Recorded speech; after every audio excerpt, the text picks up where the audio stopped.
Hello, everybody. It's me again, and I'm shifting gears a little bit, and because I'm giving training here pretty soon, and I thought I'll share some of the training material with you guys. I'm giving a training on something called Internet of Things, and I think if you are in IT, you know that Internet of Things is a hot topic, and it talks about, if you don't know what Internet of Things, in a nutshell, in a small description, it's basically having different devices working together in gathering information, controlling things, and and doing something with this information, right? uh, I've been involved in a recent project that we were working on. It's basically controlling motors on a vending machine. And we purchased, we looked for different ways to do this solution.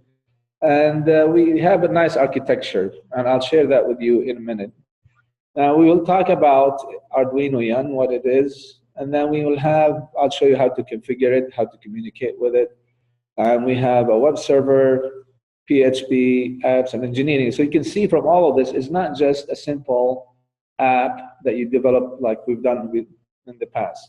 So it's a group of things working together, all right?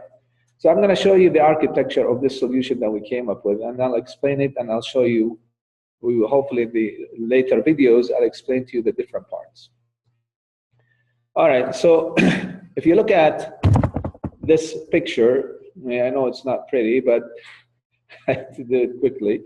But what it is basically the solution that we came up with for this Internet of Things, this project we worked on. So what is this? What are we seeing in front of us? Well, at the heart of Internet of Things is gathering information from devices, so-called sensors, whatever you want to call it, right? So we have something called, we've been using something called Arduino Young. Now, in the past, and I'm sure some of you, if you're familiar with Internet of Things, you heard about Raspberry Pi, you heard about Arduino and the Raspberry Pi, or you get an Arduino sitting on top of Raspberry Pi, and then you achieve communication and microcontroller. Well, the nice thing, Arduino Young, and I'll show it to you, I'll stop sharing it, we'll come back to the presentation.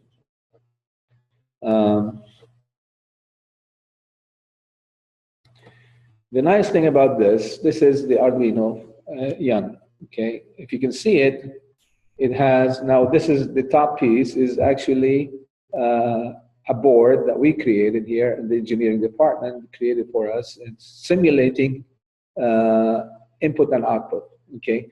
So what we have is that we have an Arduino Young, and Arduino Young has, you can see that you have Ethernet cable plug in, it has a power and communication port, and it has a USB, all right? So it's all built in. And it runs Linux operating system.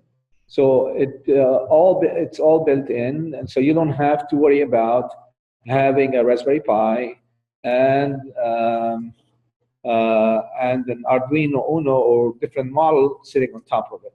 Okay, so that is the Arduino Young. So what do we do with this? Okay, let me go back to the PowerPoint. So what do we do with this thing? What you do is that you have, let me just, I think I made let me just do the sharing again because you're not seeing what the PowerPoint, okay. Okay.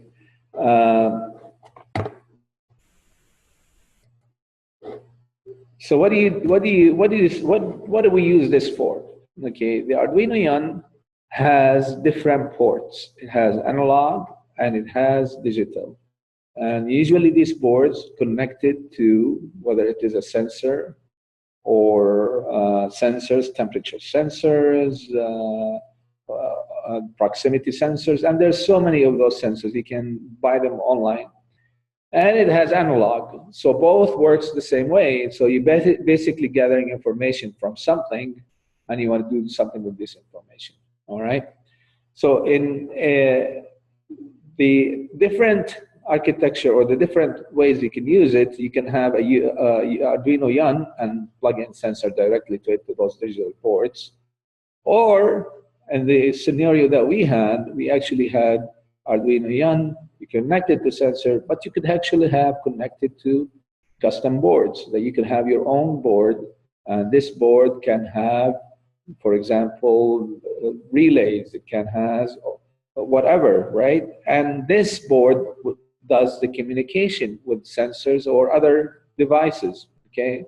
So either way is fine. Now for elaborate solution, obviously you will use these things because it's not just simply getting a sensor, plug it into the board, and that's all. Well, maybe, but maybe you wanted to control a lock, okay? Maybe you wanted to control a motor, okay? So you can't do that just simply connecting a sensor to Arduino or a device directly to Arduino. You need something that controls these motors, okay? So you will have custom boards, all right? And then the biggest challenge that you will have with Arduino is that these are small and they are scattered everywhere, okay? And how do you communicate with them? Well, eventually you need to connect them to a network, whether that network is a Wi-Fi network, whether it is plugged in directly into your LAN.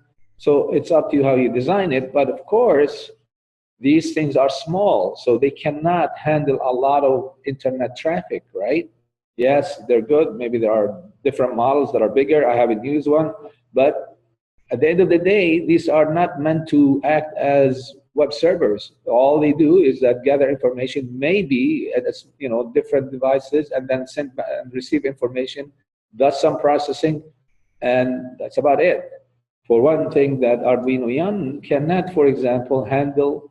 It has an HTTP server in it, Linux server, but it cannot handle SSLs, secure network communication. So secure socket or secure communication. So what do? So you can, maybe one way to do it is that you make these local, secured on your LAN or your network, and then you can everybody else communicate through a web server, and that's what we've done.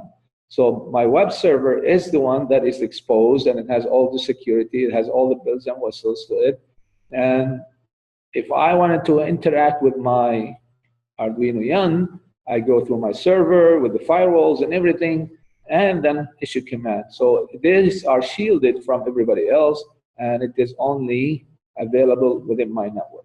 And I think that would be a better solution. You don't want to make these exposed to the public, okay? That's one. The other part is that they don't have the power. So the web server, in this case, we used WAM server. You can use whatever server you want. A request comes to you or comes from an app or a computer, and then these boards can actually you can connect with the web server, and the web server can send information here. That's if you want to get readings, right?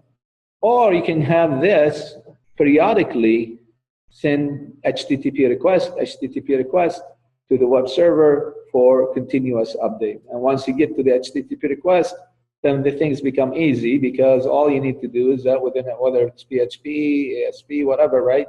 Then you take this information, and you can update your database, and then you can have update the cloud. In the cloud, you can send notifications to your notification to your app.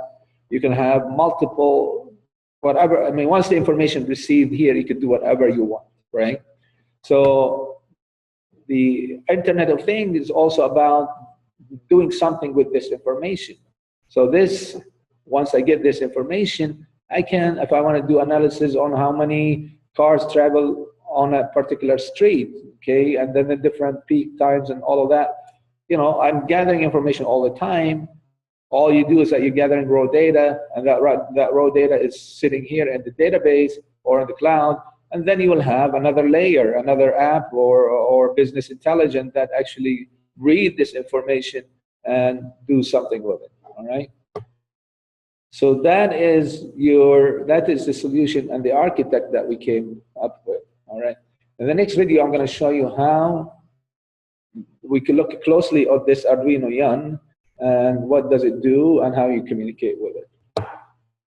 See you on the next video.